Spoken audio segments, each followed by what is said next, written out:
Hello everyone, I'm Dr. Manoj Johnson, lifestyle physician, John Marion Hospital, പാല. നമ്മൾ just ഒന്ന് ആലോചിച്ച് നോക്കിയാൽ മതി.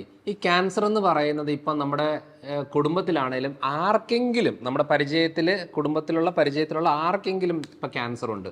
പണ്ടൊക്കെ എപ്പോഴോ എവിടെയൊക്കെയോ കേട്ടുകൊണ്ടിരുന്ന ഒരു അവസ്ഥയിൽ നിന്ന് ഇപ്പം കാരണം ക്യാൻസറിൻ്റെ ഒരു ബുദ്ധിമുട്ടെന്ന് പറയുന്നത് ഇപ്പോൾ ആ ക്യാൻസർ ബുദ്ധിമുട്ട് അനുഭവിച്ച കുടുംബത്തിലുള്ളവർക്ക് മാത്രമേ അതറിയത്തുള്ളൂ.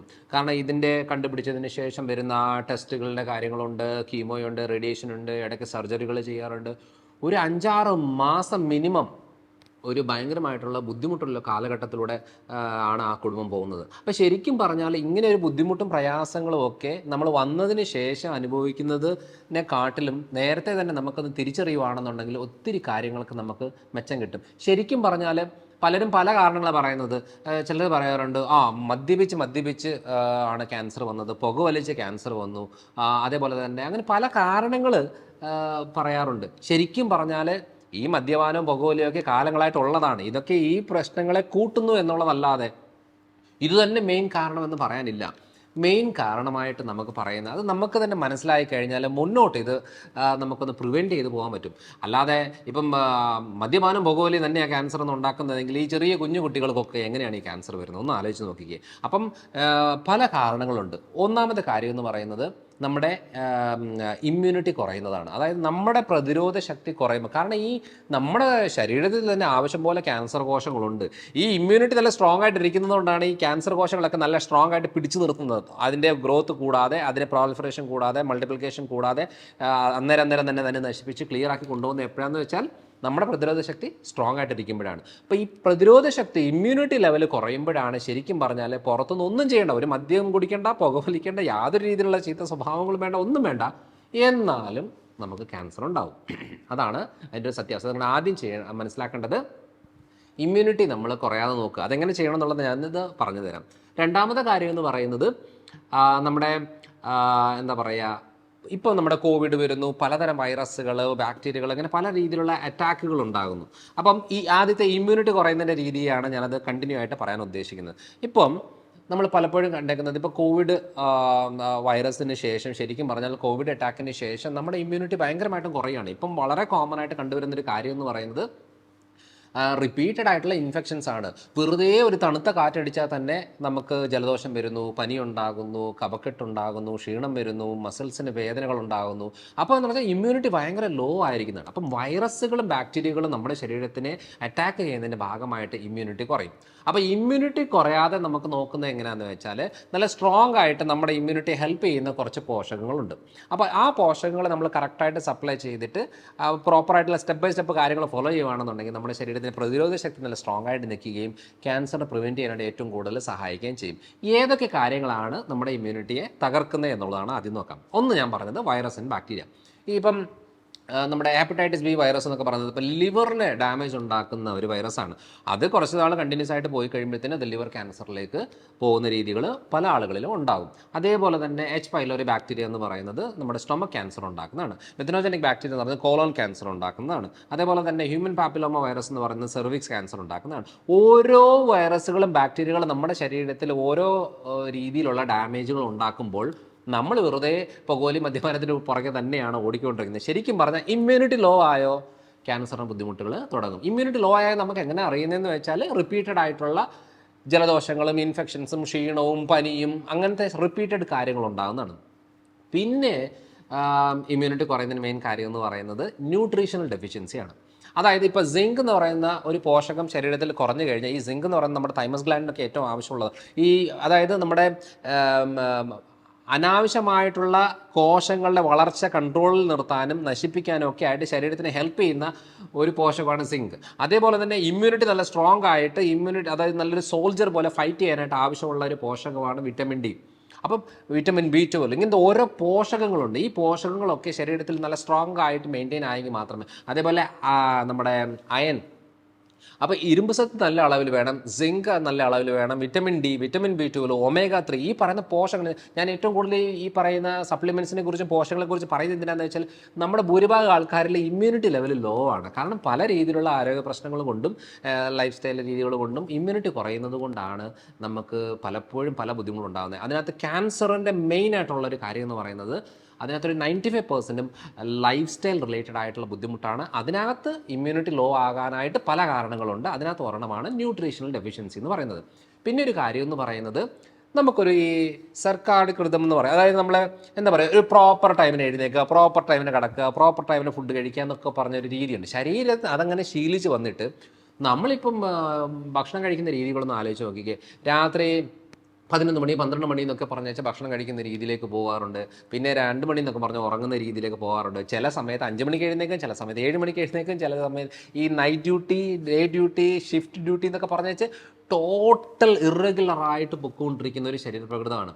ചില ദിവസം രാവിലെ ബ്രേക്ക്ഫാസ്റ്റ് കഴിക്കും, ചില ദിവസം കഴിക്കത്തില്ല. അപ്പോൾ കഴിക്കത്തില്ല എന്നുണ്ടെങ്കിൽ ഒരു ദിവസം പോലും കഴിക്കണ്ട, അത് നല്ലതാണ്. കാരണം 2 നേരം ഭക്ഷണം കഴിച്ചാൽ മതി, ഒരു കുഴപ്പമില്ല. ഇപ്പോൾ ചില ദിവസം കഴിക്കും, ചില ദിവസം കഴിക്കാതിരിക്കും, വീണ്ടും ശരീരത്തിനെ അത് ബാധിക്കും. ചില ദിവസം നമ്മൾ 10 മണിക്ക് കടന്നുറങ്ങുന്നു, ചില ദിവസം നമ്മൾ 1 മണിക്ക് കടന്നുറങ്ങുന്നു, വീണ്ടും ശരീരത്തിന് അത് ബുദ്ധിമുട്ടുണ്ടാകും. ചില ദിവസം നമ്മൾ 1 മണിക്ക് ഭക്ഷണം കഴിക്കുന്നു ഉച്ചയ്ക്ക്, ചില ദിവസം നമ്മൾ ഉച്ചയ്ക്ക് കഴിക്കുന്നില്ല, 3 മണിക്ക് 4 മണിക്ക് ഭക്ഷണം കഴിക്കുന്നു. ഇങ്ങനെ മാറി മാറി ശരീരത്തിൻ്റെ വളരെ രീതിയിൽ ഡാമേജ് ഉണ്ടാക്കുന്ന ഒരു ലൈഫ് സ്റ്റൈലാണ് നമ്മൾ ഫോളോ ചെയ്യുന്നതെങ്കിൽ അതിൻ്റെ ഭാഗമായിട്ട് ഇമ്മ്യൂണിറ്റി കുറയുന്നതാണ്. അതുകൊണ്ട് എപ്പോഴും അറിയേണ്ട ഒരു കാര്യം, പ്രോപ്പറായിട്ടുള്ള കാര്യങ്ങൾ ഒരു അരമണിക്കൂർ 1 മണിക്കൂറൊക്കെ മാക്സിമം വേരിയേഷൻ വരുവാണെങ്കിൽ വലിയ കുഴപ്പമില്ല. പക്ഷേ ഇത് സ്ഥിരമായിട്ടും കുറേ സമയങ്ങൾ അങ്ങോട്ടും ഇങ്ങോട്ട് മാറ്റം വരുമ്പോൾ ശരീരത്തിന് ഡാമേജ് വരികയാണ്. പിന്നെ അറിയേണ്ട ഒരു കാര്യം എന്ന് പറയുന്നത്, ഏറ്റവും ഇമ്പോർട്ടൻ്റ് ആയിട്ടുള്ളൊരു കാര്യം എന്ന് പറയുന്നത് നമ്മുടെ ഒരു ഈ സോഷ്യലായിട്ട് ഇടപെടുന്ന കാര്യങ്ങളിലാണ്. നമ്മളീ പല ആൾക്കാരും ലോൺലിനെസ് ആണ്. നമുക്ക് എത്ര പേരുണ്ടെന്ന് പറഞ്ഞാലും നമുക്ക് അവരുടെ കൂടെ ഇടപെടാൻ പറ്റുന്നില്ല, ഒരു ഫംഗ്ഷന് പോകാൻ പറ്റുന്നില്ല, ആൾക്കാരുമായിട്ട് ഇൻട്രാക്ട് ചെയ്യാൻ പറ്റുന്നില്ല, കാര്യങ്ങൾ ഷെയർ ചെയ്യാൻ പറ്റുന്നില്ല. കാരണം നമ്മുടെ സ്ഥിരമായിട്ടുള്ള നമ്മുടെ സ്ട്രെസ് ലെവല്, നമ്മുടെ സ്വഭാവ രീതികൾ, പലതരം ആരോഗ്യ പ്രശ്നത്തിൻ്റെ ഭാഗമായിട്ട് നമുക്ക് സ്ട്രെസ് റിലീഫ് ചെയ്യാനുള്ള സാഹചര്യം കിട്ടുന്നില്ല എന്നുണ്ട്. ഏറ്റവും എളുപ്പമെന്ന് പറയുന്നത് ഇതേപോലെ എന്താ പറയുക, ക്ലബ്ബുകൾ, ഇപ്പം JC, ലയൺസ്, റോട്ടറി എന്നൊക്കെ പറയുന്ന പല ക്ലബ്ബുകളുടെ രീതികളുണ്ട്, പലതരം ആക്ടിവിറ്റീസ് ഉണ്ട്, ജിമ്മിൽ പോകാൻ പറ്റുന്ന കാര്യങ്ങളുണ്ട്, ഇങ്ങനത്തെ കൂട്ടായ്മകളുണ്ട്. പല ടൈപ്പ് കാര്യങ്ങളിലേക്ക് ഇൻവോൾവ് ആയെങ്കിൽ ശരിക്കും പറഞ്ഞാൽ നമ്മുടെ സ്ട്രെസ് ലെവൽ കൺട്രോൾ ആകുകയും ബോഡിക്ക്, മനസ്സിനും ശരീരത്തിനും, കാരണം മനസ്സ് ഡൗൺ ആയാൽ ശരീരം ഡൗൺ ആയി. അല്ലാതെ ആ വ്യക്തി ഒരു 6 അടി പൊക്കവും 80 കിലോ തൂക്കവും ഒക്കെ ഉള്ള നല്ല ഒത്ത ശരീരമാണെന്ന് പറഞ്ഞിട്ട് കാര്യമൊന്നുമില്ല. മാനസികമായിട്ട് തളർന്നു കഴിഞ്ഞാൽ, അപ്പോൾ ഒരു ഡിപ്രഷൻ വന്നു കഴിഞ്ഞാൽ ഈ വ്യക്തി ചിന്തിക്കുകയാണ്, ഞാൻ എടുത്ത് കിണറ്റിലേക്ക് ചാടിയേക്കാന്ന് പറഞ്ഞാൽ ആ ശരീരം എടുത്ത് ചാടും, അത്രേ ഉള്ളൂ. അപ്പം നമ്മുടെ ഡിപ്രഷൻ നമുക്ക് ബാധിക്കുന്നുണ്ടോ, നമ്മൾക്ക് ആങ്സൈറ്റി ഉണ്ടോ, നമുക്ക് കടന്ന് ഉറങ്ങാൻ പറ്റുന്നില്ല, പലതരം ചിന്തകൾ നമുക്ക് വരുന്നു. കാരണം നമ്മുടെ സന്തോഷവും കാര്യങ്ങളെല്ലാം മറ്റാൾക്കാരിലേക്ക് നമ്മളെ ഏൽപ്പിച്ചേച്ച്, അതായത് അവരെ വിഷമിക്കുമ്പോൾ നമ്മൾ വിഷമിക്കും, അവരെന്തെങ്കിലും പറഞ്ഞു കഴിഞ്ഞാൽ അത് നമുക്ക് വിഷമമാണ്, അവരുടെ പ്രസൻസ് ഇല്ലെന്നുണ്ടെങ്കിൽ നമുക്ക് ബുദ്ധിമുട്ടുണ്ട്. ഇപ്പോൾ എപ്പോഴും മറ്റു ആളുകളെ ഡിപ്പെൻഡ് ചെയ്ത് നമുക്ക് ജീവിക്കാൻ പറ്റില്ല. അപ്പോൾ നമ്മൾ കണ്ടെത്തണം നമുക്ക് ഏത് ഗ്രൂപ്പാണ് നല്ലത്, ഏത് ഫ്രണ്ട്സാണ് നല്ലത്, ഏത് രീതിയിലുള്ള ആക്ടിവിറ്റീസാണ് എനിക്ക് സന്തോഷം ഉണ്ടാക്കുന്നത്. അപ്പം പണ്ടെങ്കിലോ ഡാൻസ് കളിക്കുന്ന ആൾക്കാരാണ്, പിന്നെ അത് ഡാൻസിനെ കുറിച്ച് ചിന്തിക്കുന്ന പോലുമില്ല. നമ്മൾ എത്ര ബിസി ആയിട്ടുള്ള ആളാണെങ്കിലും ഡാൻസ് കളിച്ചാൽ സ്ട്രെസ് റിലീഫ് ആകുന്നുണ്ടെന്നുണ്ടെങ്കിൽ അതിന് പുറകെ പോകണം. കാരണം ക്യാൻസർ എന്ന് പറയുന്നതിൻ്റെ മെയിൻ കാര്യം എന്ന് പറയുന്നത് ശരീരത്തിനെയും മനസ്സിനെയും ഡൗൺ ആക്കുന്ന രീതിയിലുള്ള എന്തൊക്കെ കാര്യങ്ങളുണ്ടോ അതൊക്കെ മാറ്റി വെക്കുകയാണെങ്കിൽ കാര്യമുള്ളൂ. അതേപോലെ തന്നെ ഏറ്റവും പ്രശ്നം ഉണ്ടാക്കുന്ന ഒരു കാര്യം എന്ന് പറയുന്നത്, ഇപ്പം നമ്മൾ ഏറ്റവും കൂടുതൽ ഈ ഡീഹൈഡ്രേറ്റഡ് ആയിട്ടുള്ള ഫുഡാണ്. നമ്മളിപ്പോൾ എന്താ പറയുക, ഹൈ ടെമ്പറേച്ചറിൽ ഹീറ്റ് ചെയ്യുന്ന പലതരം മീറ്റ് ഐറ്റംസ് ഉണ്ട്. ഇപ്പം റെഡ് മീറ്റ്സ് ഒക്കെ ഹൈ ടെമ്പറേച്ചർ, ഇപ്പം നമ്മളിപ്പം ബാർബിക്യൂ, ആൽഫാം എന്നൊക്കെ പറയുന്നത് നമുക്ക് വല്ലപ്പോഴും കഴിക്കുന്നതുകൊണ്ട് യാതൊരു കുഴപ്പമില്ല. പക്ഷേ ചില ആളുകൾ അത് തന്നെ ഡെയിലി ആയിട്ട് കഴിക്കുന്ന ആൾക്കാരുണ്ട്. പക്ഷേ അത് അങ്ങനെ ഉണ്ടെങ്കിൽ കോളൻ ക്യാൻസർ ഭയങ്കര കോമൺ ആയിട്ട് വരുന്നതിൻ്റെ കാര്യം എന്ന് പറയുന്നത് ഈ ഡീഹൈഡ്രേറ്റഡ് ആയിട്ടുള്ള, അതായത് പോളിസൈക്ലിക് ആരോമാറ്റിക് ഹൈഡ്രോ കാർബൺസ് എന്നാണ് അതിന് പറയുന്നത്. അത് വളരെ ഹൈ പോയ്സൺ ആണ്. അതായത് നമ്മുടെ ക്യാൻസർ കോശങ്ങളെ സ്റ്റിമുലേറ്റ് ചെയ്തിട്ട് ക്യാൻസറായിട്ട് മാറ്റാനായിട്ടുള്ള ഇത് ചെയ്യുന്നൊരു കാര്യമാണ്. അത് ഏറ്റവും കൂടുതൽ ഹൈ ടെമ്പറേച്ചറിൽ ഹീറ്റ് ചെയ്യുന്ന ഫുഡ് ഐറ്റംസ്, എസ്പെഷ്യലി റെഡ് മീറ്റ്സിൽ അല്ലെങ്കിൽ മീറ്റ് ഐറ്റംസിലാണ് അത് കോമൺ ആയിട്ട് കണ്ടുവരുന്നത്. അപ്പോൾ ഒന്ന് ആലോചിച്ച് നോക്കിയേ, ഡീപ്പായിട്ട് ഫ്രൈ ചെയ്യുന്ന ഫുഡുകൾ ഡെയിലി കഴിക്കുന്ന ആൾക്കാർ, അതേപോലെ ഈ ആൽഫാം, അത് ഗ്രിൽഡ് എന്നൊക്കെ പറഞ്ഞാൽ ഹൈ ടെമ്പറേച്ചറിൽ ഹീറ്റ് ചെയ്യുന്ന മീറ്റ് ഐറ്റംസ് കഴിക്കുന്ന ആളുകളിൽ വളരെ കോമൺ ആയിട്ട് കുടലുമായിട്ട് ബന്ധപ്പെട്ട ക്യാൻസർ ഉണ്ടാകാനുള്ള സാധ്യത ഉണ്ടാകുന്നതാണ്. അപ്പോൾ നമ്മൾ അറിയേണ്ടത് എന്താ, നമ്മുടെ ആഗ്രഹത്തിന് എല്ലാ ഭക്ഷണം കഴിക്കാം, ലോകത്തുള്ള എല്ലാ ഭക്ഷണവും നമുക്ക് കഴിക്കാൻ പറ്റും, ഒരു കുഴപ്പമില്ല. പക്ഷേ ഇതെല്ലാത്തിനും അളവുണ്ട്. അതേപോലെ തന്നെ വളരെ ഡേഞ്ചറസ് ആയിട്ടുള്ള വേറൊരു കാര്യമെന്ന് പറഞ്ഞാൽ A1 മിൽക്ക് എന്ന് പറയും. A1 മിൽക്ക് എന്ന് പറയുന്നത് നമ്മുടെ എന്താ പറയുക, സാധാരണ കിട്ടുന്ന പാക്കറ്റ് പാലുകളും, അതേപോലെ തന്നെ ഹോർമോൺ കുത്തിവെച്ചിട്ട് വരുന്ന പാലുകൾ, അതേപോലെ ഇൻസുലിൻ ലൈക്ക് ഗ്രോത്ത് ഫാക്ടർ എന്നൊക്കെ പറയുന്നത്, അതൊക്കെ നമ്മൾ ജസ്റ്റ് ഇങ്ങനെ ഗൂഗിളിൽ അടിച്ചു കൊടുത്താൽ അറിയാൻ പറ്റും. കാരണം ഓക്സ്ഫോർഡ് യൂണിവേഴ്സിറ്റിയിൽ 4 ലക്ഷത്തിലധികം പേരെ സ്റ്റഡി ചെയ്തതിനകത്ത് ക്ലിയറായിട്ട് പറഞ്ഞേക്കുന്നത് ഈ IGF-1, അതായത് ഇൻസുലിൻ ലൈക്ക് ഗ്രോത്ത് ഫാക്ടർ 1 എന്ന് പറയുന്ന ഹോർമോൺ, അത് നമ്മുടെ ബോഡിയിൽ ലിവറിനകത്താണ് പ്രൊഡ്യൂസ് ആകുന്നത്. അത് പാലൊക്കെ കൂടുതൽ എടുക്കുന്ന ആളുകളിലാണ് സംഭവിക്കുന്നത്. A1 മിൽക്ക് എന്ന് പറയുന്നത് നാടൻ പാലിൻ്റെ രീതിയല്ല. അപ്പോൾ ഈ കമേഴ്ഷ്യലായിട്ട് വരുന്ന പാലിനകത്ത് കൂടുതലായിട്ടും ഇങ്ങനെ ഒരു IGF ഫാക്ടർ 1 എന്ന് പറയുന്നത് കൂടുതലാകുമ്പോൾ അത് പലതരം ക്യാൻസർ ഉണ്ടാക്കുന്നുള്ളത് ഒത്തിരി സ്റ്റഡികളിൽ കണ്ടുപിടിച്ച ഒരു കാര്യമാണ്. നമ്മുടെ ഗൂഗിളിൽ ജസ്റ്റ് ടൈപ്പ് അടിച്ചാൽ കിട്ടും. ഓക്സ്ഫോർഡ് യൂണിവേഴ്സിറ്റിയിൽ നടന്ന സ്റ്റഡി എന്താണെന്നുള്ളത് നോക്കിയാൽ മനസ്സിലാവും. അതേപോലെ തന്നെ കുട്ടികളിൽ എൻ്റെ ക്ലിനിക്കൽ പ്രാക്ടീസിൽ മനസ്സിലായ ഒരു കാര്യം എന്ന് പറഞ്ഞാൽ ഈ ഓട്ടിസ്റ്റിക് ആയിട്ടുള്ള കുട്ടികൾ, അതേപോലെ ഹൈപ്പർ ആക്റ്റീവ് കുട്ടികളിൽ പാല്, അതായത് വയറിൻ്റെ പ്രശ്നം, സ്കിന്നിൻ്റെ പ്രശ്നമൊക്കെ ഉള്ള കുട്ടികളിൽ പാല് മാറ്റി വെക്കുമ്പോഴത്തേനും ഡ്രാസ്റ്റിക് ആയിട്ട് ഒരു 2 വീക്സിൽ തന്നെ നല്ല ചേഞ്ചസ് അവരുടെ സ്വഭാവ രീതികളിലും സ്കിൻ കണ്ടീഷനിലൊക്കെ വരുന്നതുണ്ട്. അപ്പോൾ ഒന്ന് മനസ്സിലാക്കണം, ഈ പറയുന്ന കുടലിലെ ഡാമേജ് ഉണ്ടാക്കുക, ലീക്കി ഗട്ട് ഉണ്ടാക്കുക, അതേപോലെ തന്നെ ക്യാൻസർ ഉണ്ടാക്കാനുള്ള ടെൻഡൻസി എന്ന് പറയുന്ന ഈ പറയുന്ന മോഡേൺ രീതികൾ, അതായത് പാല് കൺവേർട്ട് ചെയ്ത് തൈരാകുവാണെങ്കിൽ ഓക്കെയാണ്. കാരണം ഈ ഇൻസുലിൻ ലൈക്ക് ഗ്രോത്ത് ഫാക്ടർ എന്ന് പറയുന്നത് 80% കുറയുകയാണ്. കാരണം അത് ബാക്ടീരിയൽ ഇൻ്റർവെൻഷൻ വന്നത് ഇതായി പോവുകയാണ്. അപ്പോൾ ഒന്ന് ആലോചിച്ച് നോക്കിക്കേ, അത് തൈര്, മോര്, വെണ്ണ, ഈ സാധനങ്ങളെല്ലാം കമ്പാരിറ്റീവ്ലി ബെറ്റർ ആണ് പാലിൽ. പക്ഷേ ഈ growth factor, insulin like growth factor കൂടുതലുള്ള പാലുകളിലാണ് ഏറ്റവും കൂടുതൽ ക്യാൻസറസ് ആയിട്ടുള്ള ബുദ്ധിമുട്ടുണ്ടാകുന്നത്. തുടക്കം എന്ന് പറയുന്നത് വയറും സ്കിന്നും സംബന്ധമായിട്ടുള്ള പ്രശ്നങ്ങളാണ് എന്നുള്ളതേ ഉള്ളൂ. അതേപോലെ തന്നെ ഓട്ടോ ഇമ്മ്യൂൺ ഡിസോർഡറുകൾ ഉണ്ടാകുന്നത്, സ്വന്തം ശരീരത്തിലെ പ്രതിരോധ ശക്തി, സ്വന്തം ശരീരത്തിലെ നല്ല കോശങ്ങൾ ഡാമേജ് ഉണ്ടാക്കുക, അതും തുടക്കം എന്ന് പറയുന്നത് ഈ പറയുന്ന കുടൽ സംബന്ധമായിട്ടുള്ള കാര്യങ്ങളിലാണ്. അപ്പോൾ നമ്മൾ എത്രയും ശ്രദ്ധിക്കേണ്ടത്, നമുക്ക് വേണ്ടുന്ന ശരീരത്തിനെ ഫൈറ്റ് ചെയ്യാനുള്ള പോഷകങ്ങൾ പ്രോപ്പറായിട്ട് സപ്ലൈ ചെയ്യുന്നുള്ളത്. വിറ്റമിൻ സി നല്ലൊരു പോഷകമാണ്. അതായത് നമ്മുടെ പുളിയുള്ള പഴങ്ങളിലൊക്കെ ധാരാളമായിട്ടുള്ളത് വിറ്റമിൻ സി ആണ്. എന്ന് പറഞ്ഞാൽ നമ്മൾ സപ്ലിമെൻ്റ് എടുത്താൽ ലൈപ്പോസോമൽ സി അല്ലാതെ വേറെ എന്ത് സപ്ലിമെൻ്റ് എടുത്താൽ അത് സിന്തറ്റിക് ആണ്, അത് വലിയ യൂസ് ഒന്നുമില്ല. ഈ പൊടിയൊക്കെ എടുക്കുന്നത്, ക്യാപ്സുൾ എടുക്കുന്നതുകൊണ്ട് വലിയ ഉപയോഗമില്ല. സപ്ലിമെൻ്റ് എന്ന രീതിയിൽ എടുക്കണമെന്നുണ്ടെങ്കിൽ അത് ലൈപ്പോസോമൽ സി എന്ന് പറയുന്ന രീതിയിൽ, വിറ്റമിൻ സി എന്ന് പറഞ്ഞ രീതിയിലാണ് ബയോ അവൈലബിലിറ്റി നമ്മുടെ ശരീരത്തിലേക്ക് കൂടുതൽ ഉപയോഗപ്പെടുന്ന രീതിയിലുള്ളതാണ് ആ ഒരു ഫോം. അപ്പോൾ അറിയേണ്ടത് vitamin C, vitamin B12, iron, omega-3, vitamin D, zinc, ഇത്രയും കാര്യങ്ങൾ ക്യാൻസർ പ്രിവെൻറ്റ് ചെയ്യാനായിട്ട് ഏറ്റവും നല്ല പോഷകങ്ങളാണ്. അതേപോലെ പോളിഫിനോൾസ് എന്ന് പറയുന്നത് നമ്മുടെ ഇലക്കറികളിൽ ഏറ്റവും കൂടുതലായിട്ട് നമ്മുടെ ശരീരത്തിന് പ്രതിരോധ ശക്തിക്ക് ഹെൽപ്പ് ചെയ്യുന്നതാണ് ഇലക്കറികളാണ്. അപ്പോൾ അതിനകത്ത് നമ്മൾ ഈ പറഞ്ഞ ചീര, അതിനകത്ത് ചുമന്ന ടൈപ്പ് ചീരയുണ്ട്, പച്ച ടൈപ്പ് ചീരയുണ്ട്, പാലാക്ക് രീതികളുണ്ട്, അതേപോലെ മല്ലിച്ചപ്പ് എന്ന് പറയുന്ന കൊറിയാണ്ടർ ലീവ്സ് ഉണ്ട്, പല ടൈപ്പിന് ഇലക്കറികളുണ്ട്. അപ്പം അത് ഏറ്റവും നല്ലതാണ്. കഴിയുന്നത് നമ്മുടെ വീട്ടിലും ഒക്കെ ഉള്ള രീതിയിൽ എടുക്കുന്നതാണ് നല്ലത്. എന്നാലും ഏറ്റവും ഡേഞ്ചറസ് ആയിട്ട് ഹൈ കീടനാശിനി ഉള്ളത് കരിവേപ്പിലാണ്. കാരണം പുറത്തുനിന്ന് മേടിക്കുന്ന കരിവേപ്പില എന്ന് പറഞ്ഞത് അതും ഈ പച്ചമുളകിലൊക്കെയാണ് ഭയങ്കര കീടനാശിനിയായിട്ട് ഉള്ളത്.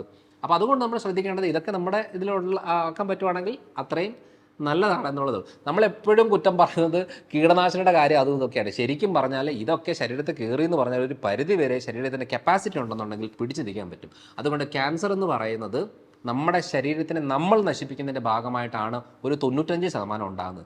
പിന്നെ 5% നമ്മൾ എന്ത് ചെയ്തിട്ടും കാര്യമൊന്നുമില്ല. അപ്പോൾ അതുകൊണ്ട് അത് ചിലപ്പം ജനറ്റിക്കായിട്ട് കാര്യങ്ങൾ വരാം, അങ്ങനെ പല രീതികളുണ്ടാകും. ഇപ്പം അതേപോലെ ഹെവി മെറ്റൽ ടോക്സിസിറ്റി എന്ന് പറയും. നമ്മൾ ജോലി ചെയ്യുന്ന സ്ഥലത്ത് ഇപ്പം ഈ പെയിൻറ്റ് അടിക്കുന്ന ആൾക്കാരില്ലേ, പെയിൻറ്റ് അടിക്കുന്നവർ ശരിക്കും പറഞ്ഞാൽ മാസ്ക് ഒക്കെ ഇട്ട് നല്ല പ്രോപ്പറായിട്ടാണ് അത് ചെയ്യേണ്ടത്. ഇത് പെയിൻറ്റ് അടിക്കുക എന്ന് പറഞ്ഞാൽ ഒരു റൂമിനകത്ത് അടച്ചു കെട്ടിയിട്ട സ്ഥലത്തേക്ക് വീണ്ടും പെയിൻറ്റ് അടിച്ചുകൊണ്ടിരുന്നത് ഈ പെയിൻറ്റിനകത്തുള്ള കെമിക്കൽ തന്നെയാണ് ഉള്ളിലേക്ക് ഭയങ്കര ഡേഞ്ചറസ് ആയിട്ട്. ഈ മർക്യൂറി ഭയങ്കര ഡേഞ്ചറസ് ഉണ്ടാകും, ആർസനിക് ഡേഞ്ചറസ് ഉണ്ടാകും. അതേപോലെ തന്നെ വലിയ മീനുകൾ, കാലങ്ങളായിട്ട് ഈ കടലിൽ ജീവിക്കുന്ന വലിയ മീനുകളൊക്കെ എന്ന് പറഞ്ഞാൽ ഹെവി മെറ്റൽ ടോക്സിസിറ്റി ഉണ്ടാക്കുന്നുണ്ട്. കാരണം കൊല്ലങ്ങളോളം കടലിലുള്ളത് മൊത്തം ഈ പറയുന്ന ഫാക്ടറി വിഷങ്ങൾ തന്നെ കഴിച്ച് ഇതിനകത്ത് നിറച്ചും ഹെവി മെറ്റലാണ്. അപ്പോൾ ചെറിയ ചെറിയ മീനുകളാണ് കമ്പാരിറ്റീവ്ലി ബെറ്റർ. അപ്പോൾ ഇതൊക്കെ നമുക്ക് ശ്രദ്ധിക്കാനേ പറ്റുന്നുള്ളൂ. നമ്മളെ കൊണ്ട് പറ്റുന്ന രീതിയിൽ ശ്രദ്ധിക്കുക എന്നുള്ളതേ ഉള്ളൂ. കാരണം ഇതൊരു വന്നതിന് ശേഷം നമ്മൾ പിന്നെ ഈ പറയുന്ന രീതിയിൽ പച്ചക്കറിയും പഴങ്ങളും എന്നൊക്കെ പറഞ്ഞാലൊന്നും കാര്യമില്ല. അതിന് ചിലപ്പോൾ എഫക്റ്റീവ് ആയിട്ടുള്ള കീമോയോ റേഡിയേഷൻസോ സർജറികളോ അങ്ങനെ കുറച്ച് കോംപ്ലിക്കേഷൻ രീതിയിലേക്ക് പോകുമ്പോൾ അങ്ങനത്തെ കാര്യങ്ങളാണ് വേണ്ടത്. പക്ഷേ ഇനീഷ്യൽ രീതികളിലും അതേപോലെ തന്നെ നമുക്കത് പ്രിവെൻറ്റ് ചെയ്യാനായിട്ട് ഏറ്റവും നല്ലത് ഇതാണ്.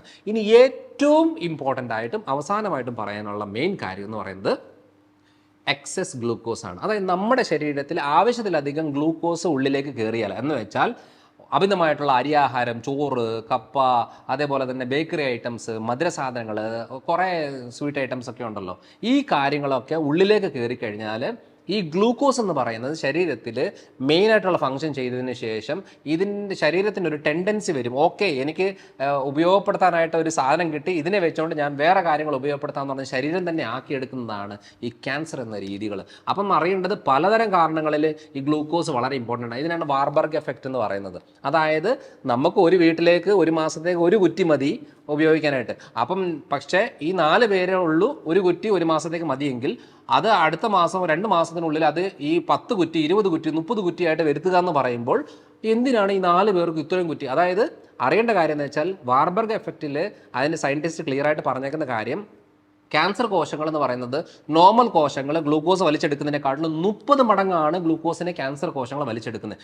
എന്തിനാണ് ഈ ക്യാൻസർ കോശം ഇത്രയും ഗ്ലൂക്കോസിനെ വലിച്ചെടുക്കുന്നത് എന്നുള്ള സ്റ്റഡിയുടെ ഇതിലാണ് വാർബർഗ് എഫക്റ്റ് എന്ന് പറഞ്ഞത്. അതായത് നോബൽ പ്രൈസ് കിട്ടിയത് ഇപ്പോഴല്ല, ഒരു 100 കൊല്ലം മുമ്പത്തെ കാര്യമാണ്. അപ്പോൾ അറിയേണ്ട കാര്യം, ഒരു HbA1c 6ന്റെ മുകളിലേക്ക് കണ്ടിന്യൂസ് ആയിട്ട് മെയിൻറ്റെയിൻ ആയി കഴിഞ്ഞാൽ ഫാറ്റ് ലിവർ, തൈറോയ്ഡ് പ്രശ്നങ്ങൾ, ബ്രസ്റ്റിലെ മുഴകൾ, യൂട്രസിലെ മുഴ, ഡയബറ്റീസ്, ബ്ലോക്ക്, ക്യാൻസർ, ഇത്രയും കാര്യങ്ങളാണ് കാലങ്ങളായിട്ട് 6ന്റെ മുകളിൽ മെയിൻറ്റെയിൻ ആകുന്ന HbA1cയിൽ ഉണ്ടാകുന്നത്. അതുകൊണ്ട് ദയവ് ചെയ്ത് മനസ്സിലാക്കേണ്ടത്, വെറുതെ ചുമ്മാതെ ഭക്ഷണം കഴിക്കുക എന്ന് പറഞ്ഞാൽ കുറേ ചപ്പാത്തിയും കുറേ ചോറും കുറേ ദോശയും ഇഡ്ഡലിയും ഒക്കെ കുറേ എന്നുള്ള രീതിയിൽ മാറ്റിയിട്ട് ചെറിയ ചെറിയ അളവിൽ ശരീരത്തിന് ആവശ്യമുള്ള രീതിയിൽ മാത്രം ഉപയോഗപ്പെടുത്തി എടുക്കുകയാണെന്നുണ്ടെങ്കിൽ നമുക്കിത് ക്യാൻസറിനെ പ്രിവെൻറ്റ് ചെയ്യാൻ പറ്റും. അല്ലാതെ വെറുതെ നമ്മൾ പോയിട്ട് പുകവലിക്കാനോ ഡ്രഗ്സ് എടുക്കാനോ കീടനാശിനി കഴിക്കാനോ ഒന്നും പോകേണ്ട ആവശ്യമൊന്നുമില്ല ക്യാൻസർ ഉണ്ടാകാൻ. നമ്മൾ കഷ്ടപ്പെട്ട് അധ്വാനിച്ച് ബുദ്ധിമുട്ടി ഉണ്ടാക്കിയെടുക്കുന്ന ഒരു കാര്യമാണ് 95% ക്യാൻസർ എന്ന് പറയുന്നത്. അതുകൊണ്ട് ഇത്രയും കാര്യം ഒന്ന് ശ്രദ്ധിച്ചിട്ട് മുന്നോട്ട് പോകുകയാണെന്നുണ്ടെങ്കിൽ നമുക്കത് പ്രിവെൻറ്റ് ചെയ്യാൻ പറ്റും. ആർക്കും ക്യാൻസർ വരാം, ഏത് മനുഷ്യർക്കും ക്യാൻസർ വരാം. വന്നതിന് ശേഷം ബുദ്ധിമുട്ട് അനുഭവിക്കുന്നതിനേക്കാളും നല്ലത് അതിനെ കുറച്ച് പ്രിവെൻറ്റ് ചെയ്ത് അതിനെക്കുറിച്ചൊരു ധാരണ കിട്ടി നമ്മുടെ ലൈഫ് സ്റ്റൈലിൽ ചെറിയ ചേഞ്ചസ് വരുത്തി, ഭക്ഷണക്രമത്തിൽ ചേഞ്ചസ് വരുത്തി, കുറച്ച് പോഷകങ്ങൾ പ്രോപ്പറായിട്ട് സപ്ലൈ ചെയ്ത്, അതേപോലെ ഉറക്കം കറക്റ്റായിട്ട് മെയിൻറ്റെയിൻ ചെയ്ത്, നമുക്ക് വേണ്ടുന്ന ഭക്ഷണ രീതികളിൽ കറക്റ്റ് അളവിൽ ഏത് വേണം, ഏത് കുറയ്ക്കണം, ഏത് കൂട്ടണം എന്നുള്ളൊരു ധാരണ വരുത്തി, അതേപോലെ തന്നെ ഈ ലേറ്റസ്റ്റ് റിസർച്ച് ഞാൻ പറഞ്ഞ പാലിൻ്റെ ഉപയോഗങ്ങളൊക്കെ ഒന്ന് കുറച്ച്, പാലിൻ്റെ പ്രൊഡക്ട്സ് കമ്പാരിറ്റീവ്ലി ബെറ്ററാണ്. ഈ ഹോർമോൺ റിലേറ്റഡ് ആയിട്ടുള്ള പ്രശ്നങ്ങളിൽ പാലിൽ ബുദ്ധിമുട്ടുണ്ടാക്കുന്നതാണ്. High sugar intake, high carbohydrate intake, ഇതൊക്കെ ക്യാൻസർ ഉണ്ടാക്കാനായിട്ട് ശരീരത്തിനെ സ്റ്റിമുലേറ്റ് ചെയ്യുന്ന കാര്യങ്ങളാണ്. അപ്പോൾ ഇത്രയും കാര്യം ശ്രദ്ധിച്ചുകൊണ്ട് മുന്നോട്ട് പോകുകയാണെന്നുണ്ടെങ്കിൽ നമ്മുടെ ലൈഫ് നല്ല സ്മൂത്തായിട്ട് നമുക്ക് ലീഡ് ചെയ്യാൻ സാധിക്കും. അപ്പോൾ അടുത്തൊരു വീഡിയോ ആയിട്ട് വരാം.